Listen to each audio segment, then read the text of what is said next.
Now to the United States, where we visit a young people's summer camp with a difference. You're on the street. This is the anti-Semite. The purpose is to run at him, grab him, knock him to the ground, put him into the ground. Smash his ugly face into the ground so that he will never pick on a Jew again. Ready. When I say down, everyone gives up. When I say go, hit him. Ready. Down. Go. Up. Let's go. Get up. Camp Jedra in the hills of upper New York State has little in common with the typical American summer camp. For while most teenagers home from school take holidays learning to sail, playing tennis or swimming, these youngsters are being taught how to kill. 7. 6. Stay low. 3. Back. Ki on the elbow is correct. 1. 3. 1. I didn't hear you. 2. 3.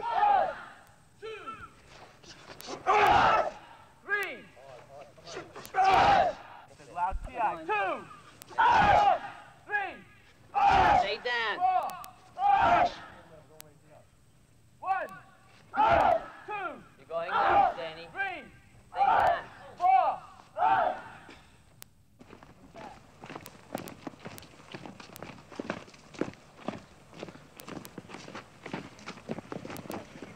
The young people here, some just 14 years old, are all Jewish. Put the guns down, gentlemen.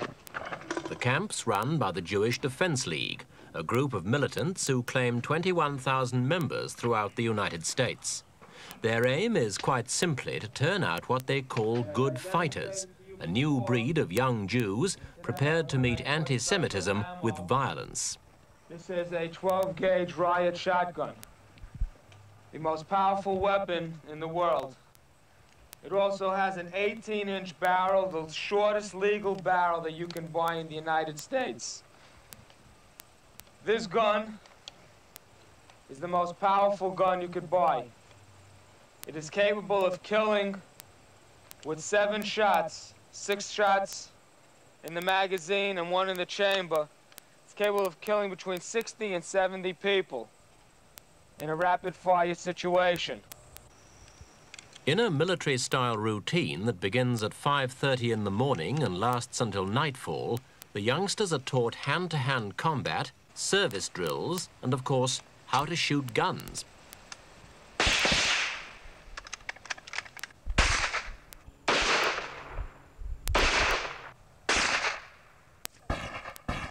Ready on left? Yes, sir. Fire it well. Keep your left arm directly underneath the gun, your right arm parallel to the ground. Good hit, good hit. As well as military training, there are daily lectures on Jewish history, Zionism, and the politics of the Middle East. We live today in an historic era, an era in which for the first time in 2,000 years, the Jew is returning to his homeland. The faith which we had for 2,000 years and the hope which we had that someday we would return to the land of Israel to reestablish our Jewish state is finally beginning to bear fruit. We live today in an historic moment. The state of Israel has finally come into being. But at the same time, as we see this miracle on the horizon, which perhaps, conceively, may actually be the beginnings of the final days, the advent of Messiah, because indeed many Orthodox Jews cite the Jewish return to Israel, despite the fact that this glory is now beginning for the Jew. At the same time, we find the tragedy of Israel being under greater pressure today than ever before in her entire existence.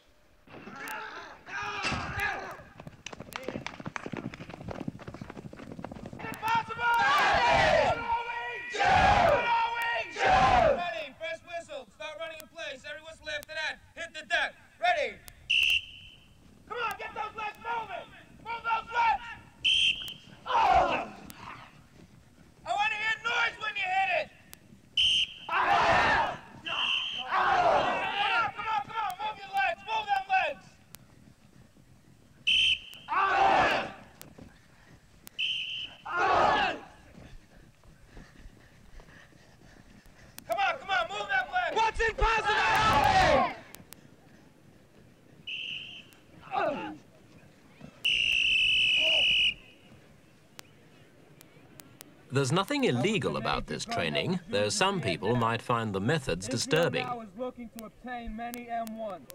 The youngsters are told, for instance, that it might be their destiny one day to assassinate the leader of the Palestine Liberation Organization, Yasser Arafat. I want you to remember that if we had guns like this, and Jews were trained with guns like this, Adolf Hitler 35, 40 years ago would have been killed with this gun. 6 million of our brethren would have been saved. If Jews to this day would learn, Arafat with this gun would be dead. He wouldn't be able to have our brothers executed in Munich. He wouldn't have little children thrown from third floor windows in Kiryat Shmona and Ma'alot. This is the only answer to Yasser Arafat. JDL, when Yasser Arafat came to the United Nations, proclaimed that we were going to assassinate him. Yasser Arafat said he was going to dance into the United Nations. There were an extra 20,000 policemen in New York City. It cost New York City $1 million for the 2-day visit that he spent here, because JDL said they're going to use this.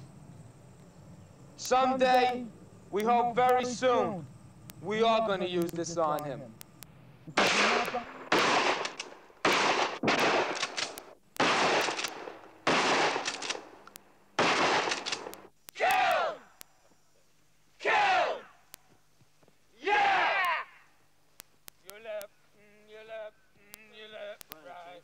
You're teaching them how to fire rifles, and you're teaching them to shout words like kill, kill, kill. I mean, how can you justify that?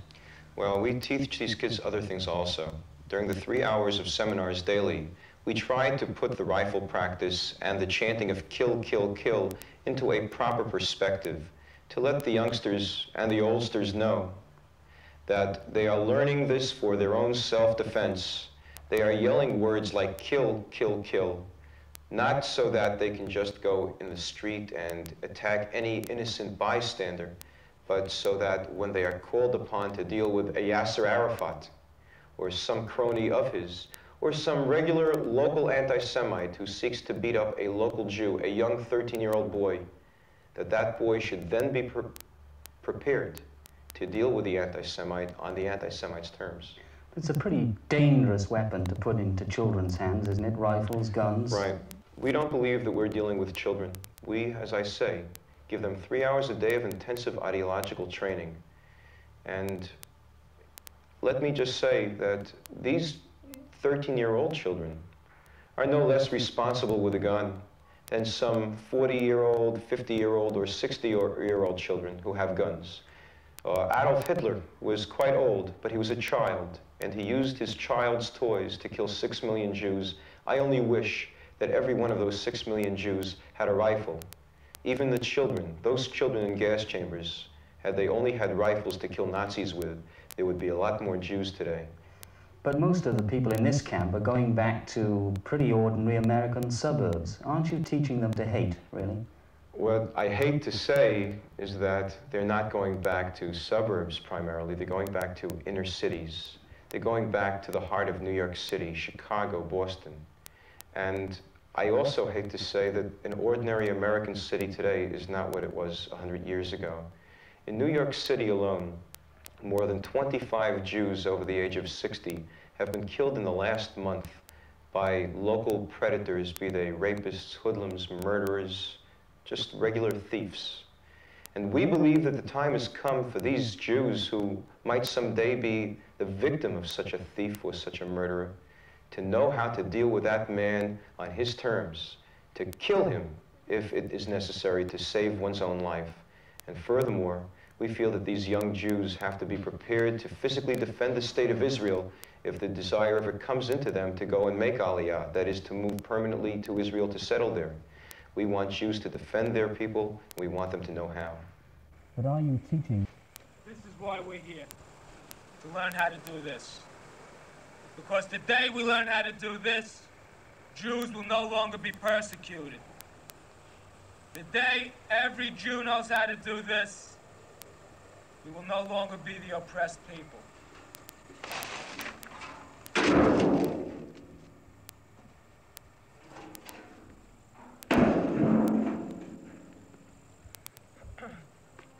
Duff, go set up.